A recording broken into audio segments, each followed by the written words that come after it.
Adam found that Eve was becoming a bit indifferent to him. And Adam said to Eve, Eve, is there someone else?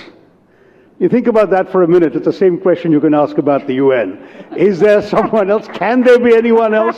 Is there any other organization that brings together all the countries of the world in a common forum? There isn't. That's the best defense for the UN.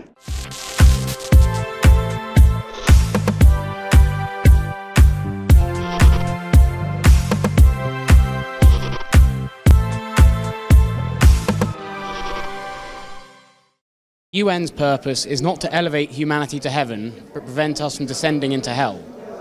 Do you think that the UN has reached its expiry date? No.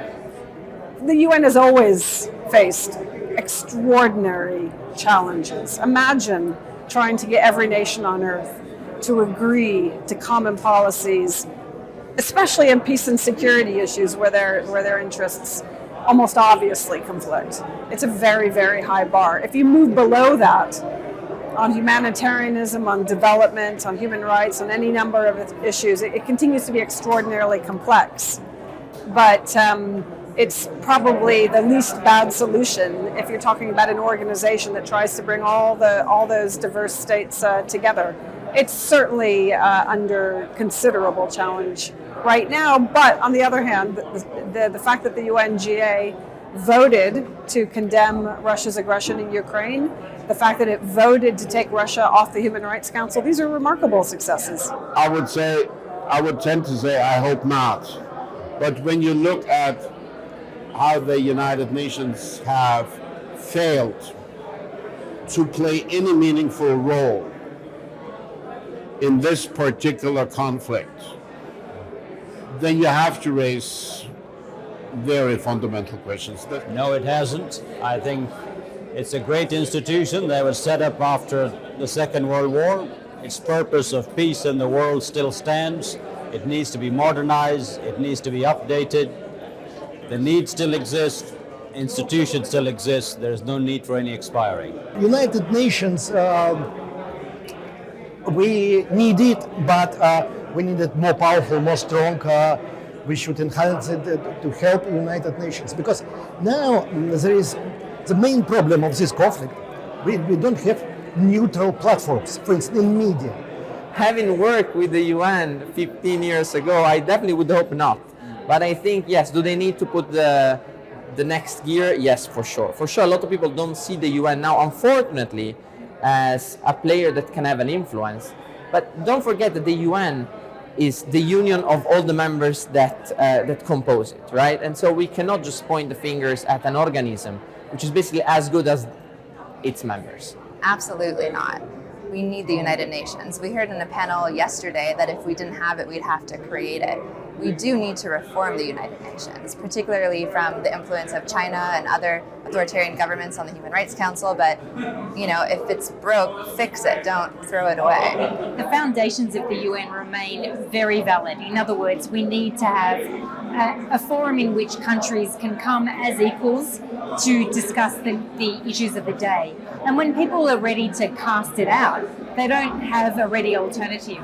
And until we have a ready alternative, it's the best we have, and we must work together. The UN lacks great authority unless something is approved by the UN Security Council, and the Security Council will always be beholden to its members. And so long as one member of that council wants to ensure gridlock and prevent progress, that's been the case. That's always been the case.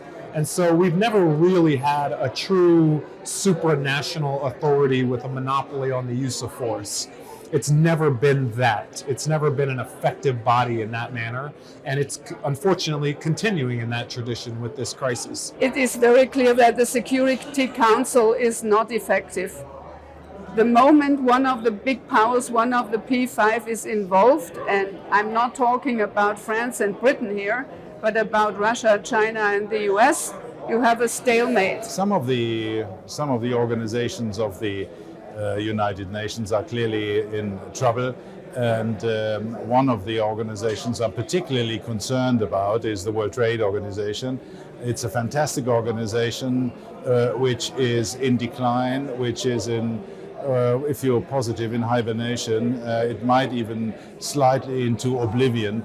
And that is a tragedy, because I believe that international trade and the international division of labor is a very good, has been a very good development after World War II. More trade rather than less trade would be good, but the organization is under threat. We've been very critical of some aspects of the United Nations. I mean, certainly to the common man, it seems farcical to have countries like Iran and China and Pakistan not only on the Human Rights Council, but leading the Human Rights Council at the UN. I think you have a number of examples that seem to diminish the credibility of the United Nations, but I think there are also areas where the UN, especially in sort of technocratic matters like governing airspace and flying rights and water quality standards. There are a lot of things, mundane things that the United Nations does that can be useful to the global order. But some of these others require quite a bit of work, in my opinion. Look, everybody kind of focuses on the UN and thrashes the UN over the fact that the Security Council obviously doesn't work in cases like the Ukraine, cases where a great power, one of the P5, is involved. But the UN is a lot more than the Security Council. The world has changed considerably. It should be modified, but it's very difficult to see how. But before blowing up the UN, we should not throw away the child together with the bathwater. It is not dysfunctioning, but probably the UN mechanisms are not sufficient, at least, to cope with these challenges. These are security challenges, these are terrorism, these are climate change, of course, and many, many others. Honestly, I think UN should be in the grassroots more than at the parliament, right? I mean, they should be voicing the concerns in the road with the people, with the villagers, with the rural people, where that's where the benefits goes to, right?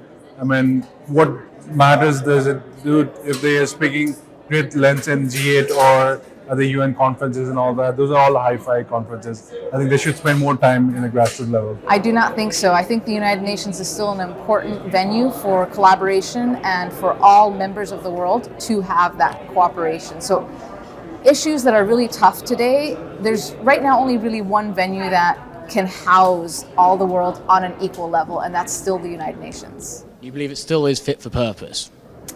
I think that it is there for when we need these tough conversations, and just like any other organization, it will continue to evolve to meet today's needs. I think UN needs a facelift. So I think it's like a Volkswagen Beetle, right? It's a car that was very effective. It was a car and a brand that was very popular. But maybe we need a Beetle 2 or Beetle 3. I wouldn't go as far as to say that the UN has reached its expiring date. I definitely think that the entire UN system, the entire post-Second World War system is definitely put at a challenge. And I think it's the greatest challenge it has had since its formation. But I'm always an optimist, and I still think that reason will prevail. I would say that United Nations needs to reinvent itself and adapt to the changing realities of multilateralism, especially in a multipolar world. States and movements are the primary actors in the world. Oh, I think that happened a long time ago, personally. I mean, I've been skeptical of the United Nations as a forum to actually successfully mediate conflict. I will say this, it's the one place where everybody is gathered. And in terms of a place where people can actually have a chance to discuss issues, it is a table that continues to exist. What it's being tested in is its capacity to actually succeed in bringing a voice to the principle of the rule of law, to animating it successfully, because so many of its institutions are being hollowed out by corruption and exploited by countries like China, who occupy critical positions across the UN system for purposes that are not true to the Charter of the United Nations itself. So it's certainly being tested, and I think its moment of relevance has passed.